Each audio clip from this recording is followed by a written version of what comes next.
Vanakkam Makkale, and welcome back to a new episode on Konjam Mokka with Science. Now, I hope you liked last week's episode on hexagons, but the topic of this week's episode really intrigued me, and it's whether sugar is a drug or not. I mean, think about it.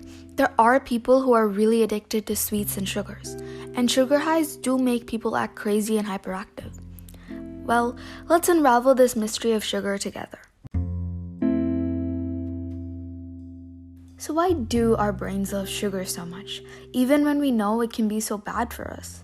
Chemically speaking, sugar is a broad term, a whole group of generally sweet-tasting carbohydrates, basically anything on the ingredient label ending in "-ose". But sugar is a very confusing part of our diet because it isn't all bad. Your brain consumes a fifth of your daily calories, and it pretty much wants those calories in the form of glucose.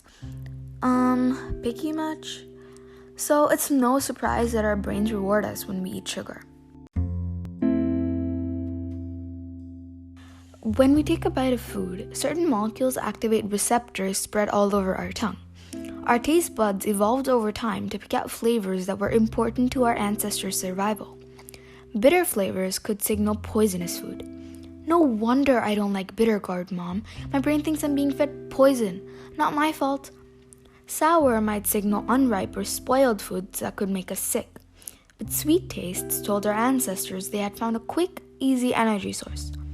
Those taste buds send signals to the brain, activating networks that help us learn whether we like what we're eating or if we should try it again. And sugar is a flavor we're born to crave. This all worked fine when sugar was hard to find. But today, sugar is everywhere. The sugarcane plant was first domesticated around 8000 BC. People would chew on their leaves for a sweet treat.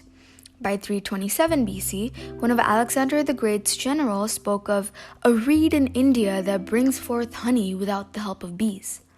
But crystalline sugar remained rare until around 500 AD.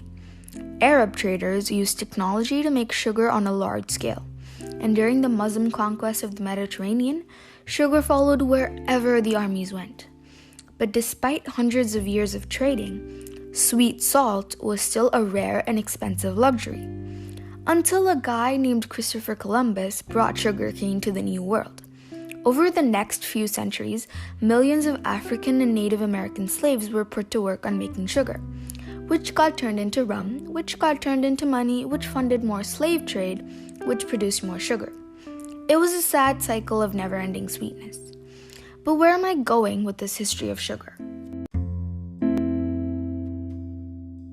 Well, when Europeans realized sugar-made imports like coffee, tea, and chocolate actually taste good, suddenly people were adding sugar to everything. Between 1700 and 1900, the average person in England went from eating 4 pounds of sugar a year to nearly 100 pounds annually. That's a very drastic change. I'm not saying our evolutionary sweet tooth molded most of Western world history, but I'm not saying that either. Find sugar in obvious places, even in natural foods like milk and fruit, but it also sneaks into foods you wouldn't expect, like tomato sauce, yogurt, crackers, salad dressing, and peanut butter. We even put sugar on our, headache candies? Nutrition experts say it's best to only add about 25 grams of sugar a day to our diet, which is a lot less than you think. Yet the average American consumes more than 3 times the recommended amount, translating to about 66 pounds of added sugar every year. Even though we're not aware we're eating that hidden sugar, our taste buds tell our brain it's there, and that gets us into trouble.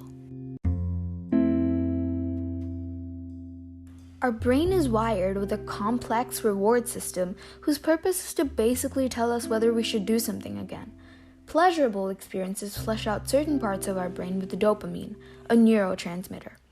That reward signal is tied to other circuits that control memory, so we end up associate liking something with wanting it. We learn to seek out those pleasurable experiences again.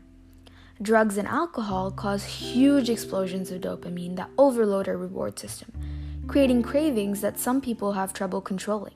That's addiction. Sugar causes similar but smaller dopamine explosions, and that's why people have trouble saying no to sweet stuff. Here's an example. Imagine you eat the same meal every day for a month, a delicious fresh salad and a cookie. The first day, your brain might give you a similar yummy dopamine reward for both courses, but our brains crave variety. After weeks of eating the same salad, our brain will get bored and our dopamine reward will fade. But sugary foods don't get boring. Our brain keeps pumping out that dopamine kick with each bite. This is why some scientists are asking if sugar should be treated like a drug. When the Wall Street Journal asked Americans to rank dangerous substances, sugar beat out marijuana.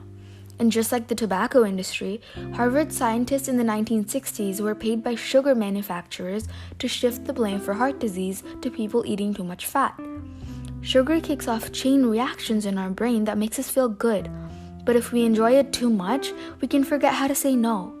Nobody wants to make donuts a controlled substance, but just remember, a little self-control can feel pretty good too. Well, now that you know all the facts, what do you think? Is sugar to be considered a drug?